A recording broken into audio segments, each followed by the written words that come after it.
Good pickup.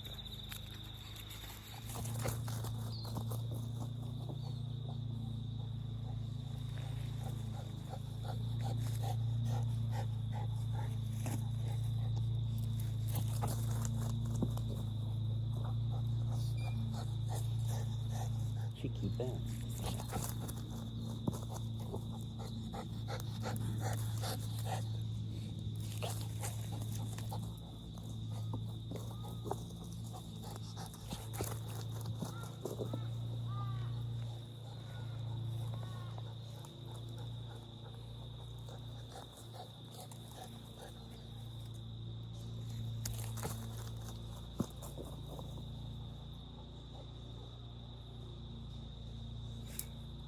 Banana plants are looking healthy. These ones are anyway, look at that. This is almost eye level. Got 3 there. This one's got 1 keel on. I think this one's decided it's had its day. But the way they grow, they might sprout up some more. Because this one here is 3 and I think it started as 2. Not sure.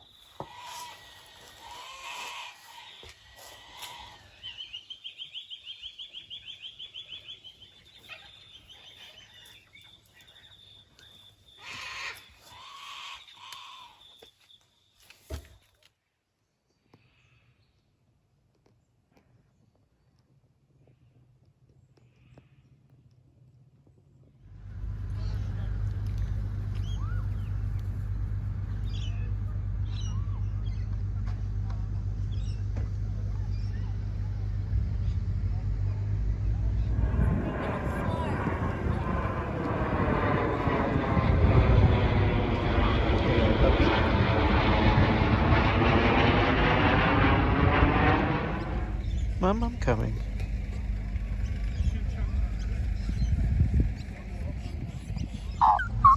So here we are at Kernell, probably one of the closest dog beaches to where we are. Took us an hour and 3/4, 2 hours to get down here. And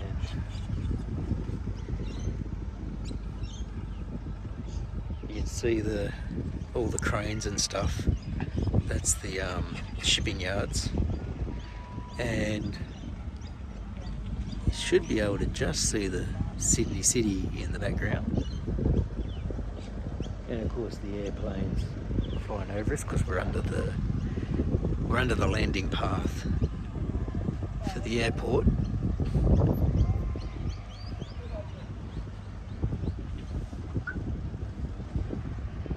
But yeah, this beach just behind us here is a dog one.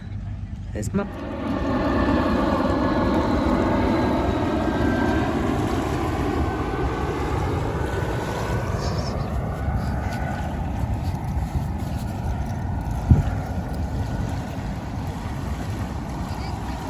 No. It missed the water, Batman.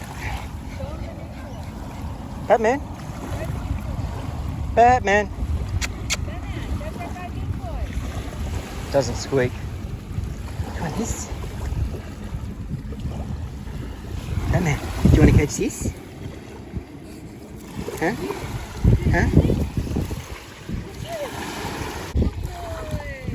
Yay!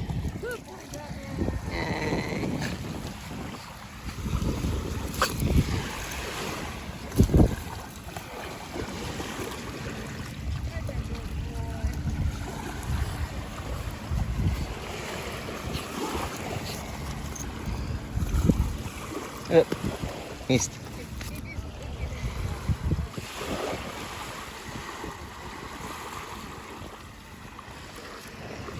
Yeah, puppy.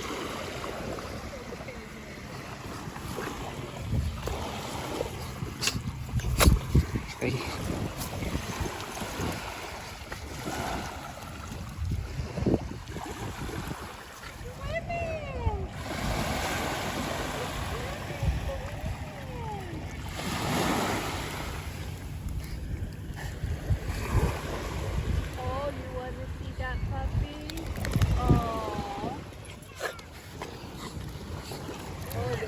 like a little girl.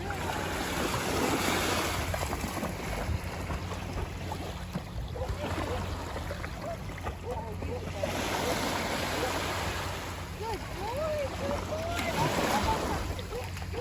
Yeah, we definitely need to smile. Yeah.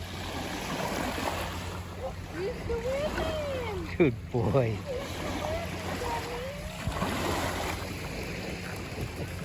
Good boy.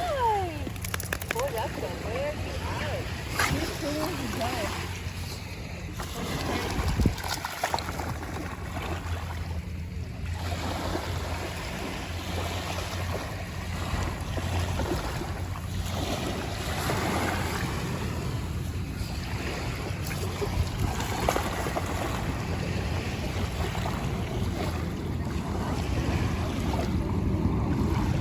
Huh?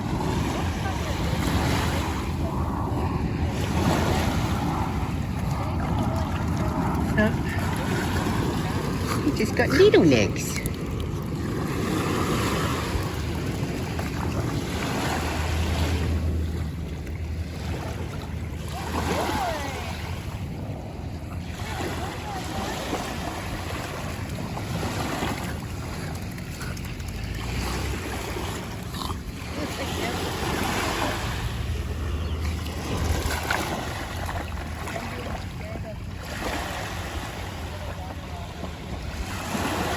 Huh?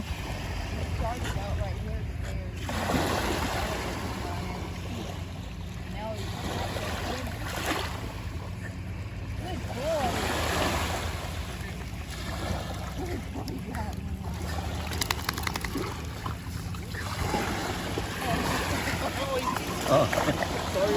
Hello. Say hello.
Hmm?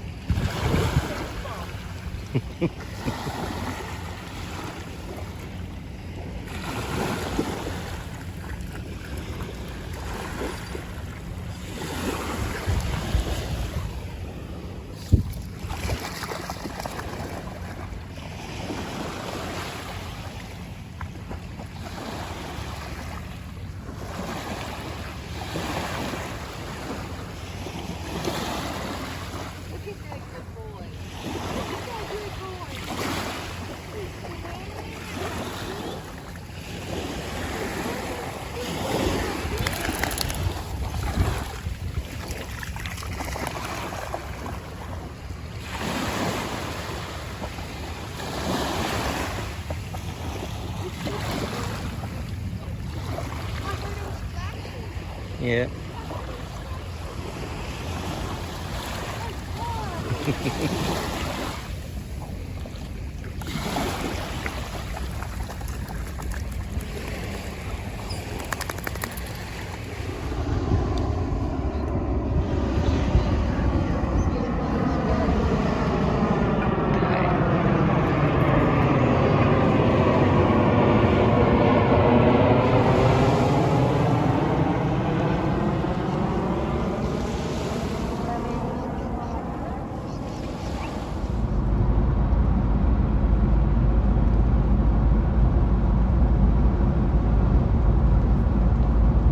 Beautiful start to the last week of term. Yesterday was so much fun with Batman dog beach. There was obviously a lot of dogs that are regulars because you could see them all getting along. Some that obviously knew each other, others that just wanted to make new friends. Batman was pretty good until we decided to rest and go sit back at our tent and umbrella, because we set up a tent so we can stay out of the heat. And while we were sitting there, any dog that came close then, he started to bark or growl and that sort of thing. And we went, he's guarding his house, because we know that his previous owners would let him out where he would sort of guard the yard. And if he's in our front yard and somebody comes near, he'll bark and growl and that sort of stuff. But he's usually happy around you otherwise. So when he considers what's his home turf, he guards it. Gosh, there was a lot of cute little dogs there, and cute big dogs. Seeing him want to play in the water, especially since when he first went down to the water with my wife, she said he was timid of the water and didn't want the water touching his toes and that sort of stuff. But then once he started playing, and the funniest thing was we got the fetch toy, his brand new beach toy. He wasn't satisfied waiting for that, and he found a stick and dug it up and handed that to me to throw. But once he saw the big toy and that it floated and then he could sort of go out to it, and seeing him swim, like we had the life vest on him and a 50-foot lead, because we're just not sure what he would do around other dogs. Didn't want him sort of getting excited and running off with somebody and not coming back, or running over to somebody who's sitting on the beach and disturbing them. But as soon as he knew that thing would help him float, he was just so into swimming, he did not want to stop. He just wanted to keep playing, and he felt it last night and this morning. He was so exhausted. His legs were obviously aching because he didn't want to do the stairs. He slept pretty well driving back. It was a really nice day. Kind of like this. It came over cloudy, so I didn't end up going for a swim. Well, it's nice to be at the beach like that. You just know the beach is full of dog piss.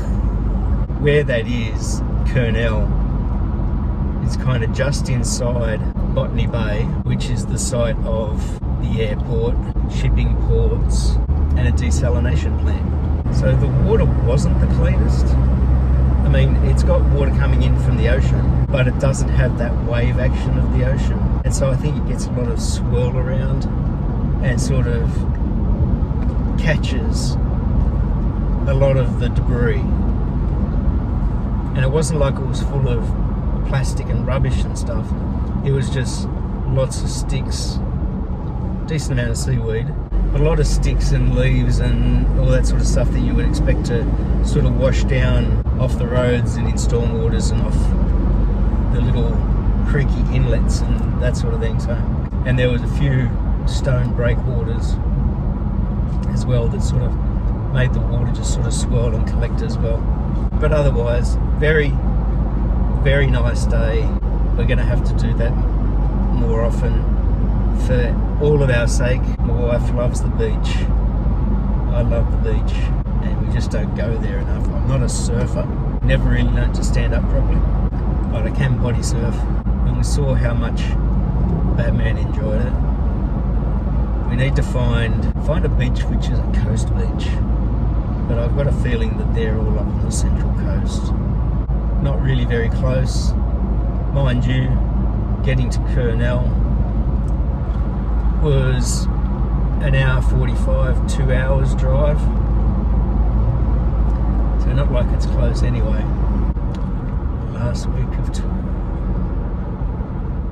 End of Monday, and I've had a bit of a disagreement with the testing and tagging people, where they're supposed to come in and test anything that plugs into an outlet and tag it to say that it's safe to use. Now, see this tag where it says 2023? That's the next testing date. So that was tested in 2022.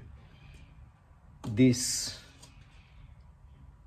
is technically a 3-phase or like 415 volt.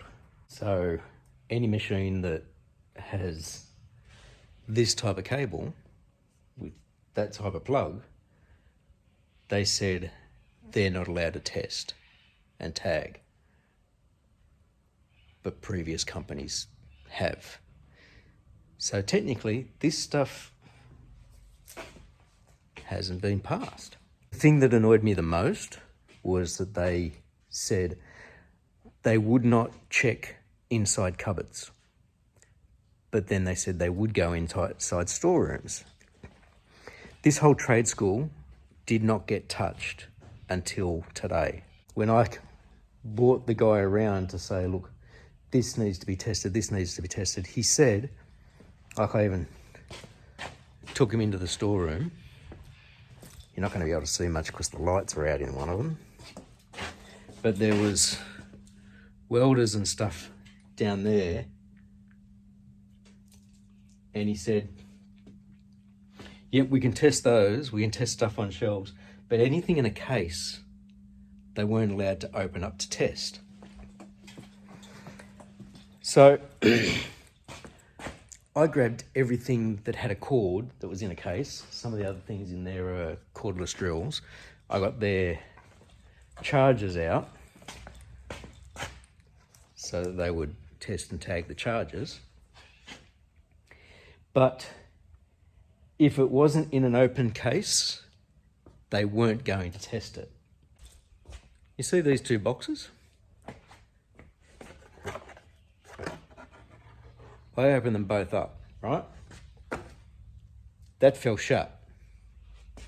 They tested that one. They didn't test this one. This one was last tested in 2021. But what kind of a stupid rule is that? And my welding bays, I flipped some of the welding curtain up so they would specifically come in here to test. So they've done that welder. They've done that welder. They didn't do this one because it's 415 volt. They did do that one down there, the little Lincoln one. That's 240 volt. Plasma cutter, 240 volt. They didn't test it. It's sitting right there. The cord is hanging here with an old tag on it. Last tested in 2021. They did the compressor. Fine. Oh, did they do my magna bender?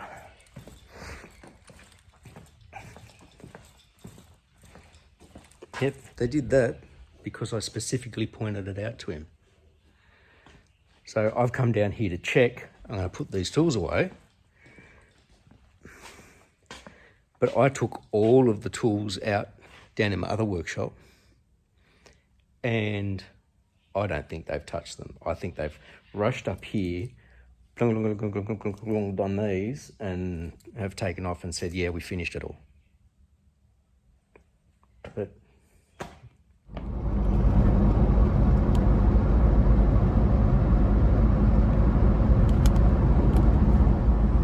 Wednesday. It'll be hump day by the middle of the day. Got a surprise yesterday when I got to work, and that was that the deputy that I usually cover for had called in sick, and the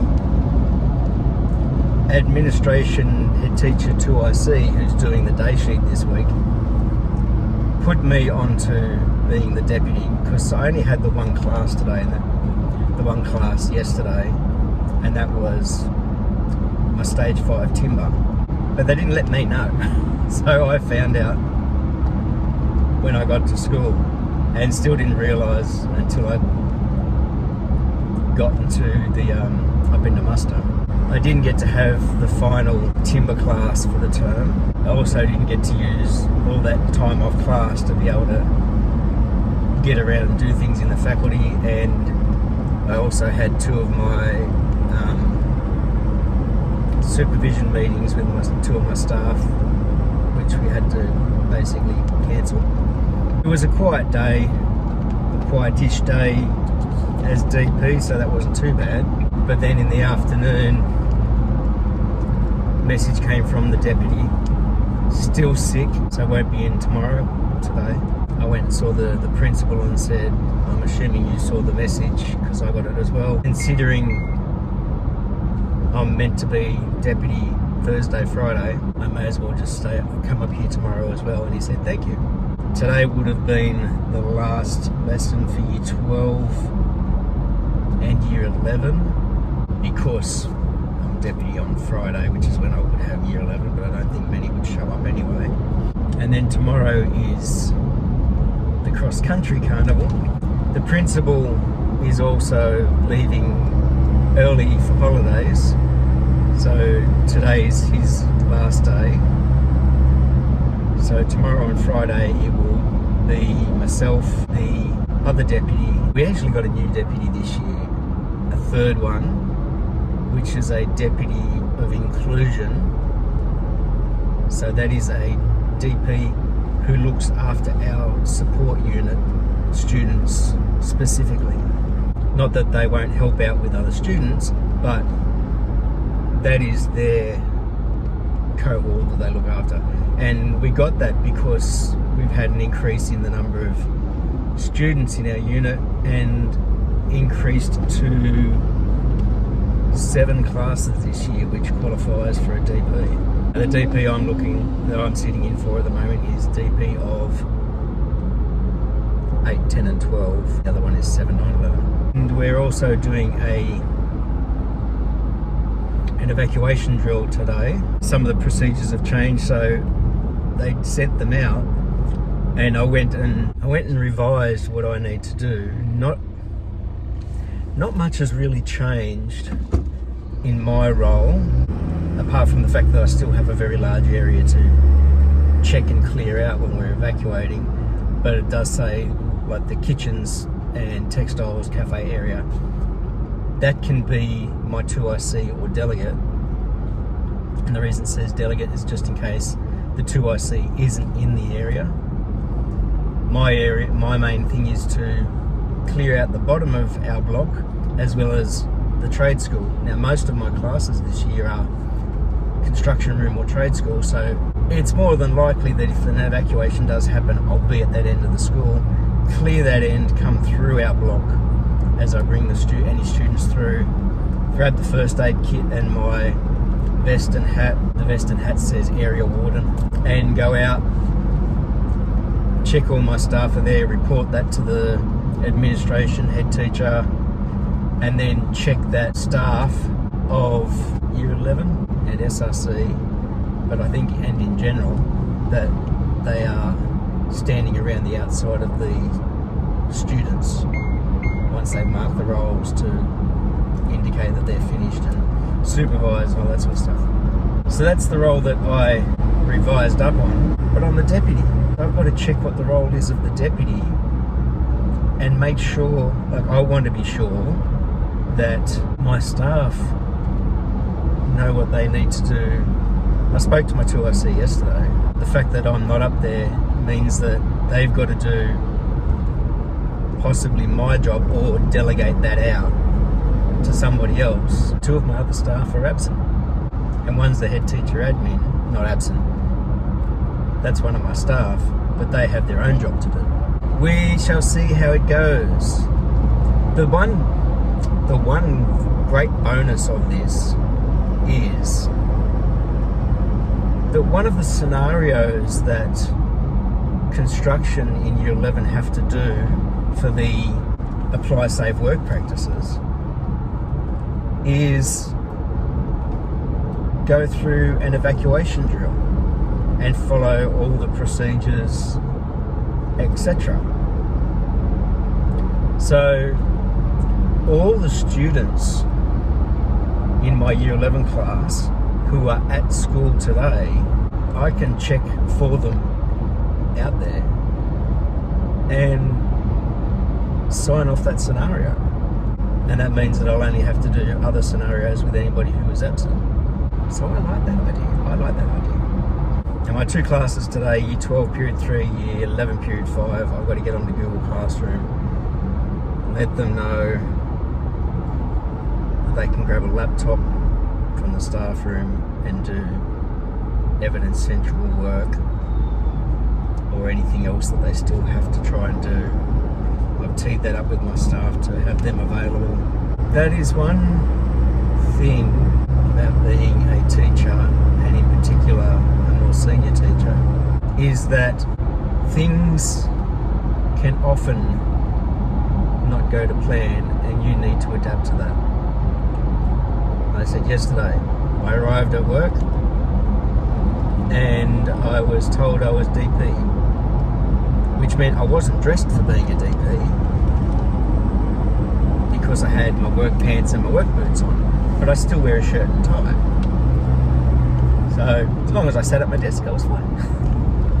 Today I wore more dress pants and shoes type thing. Today I've had to come up with another plan for my classes. My other staff need to come up with a different plan for the evacuation, plus the fact that 2 staff are out, so that means they're going to be possibly casuals over in the block during the evacuation.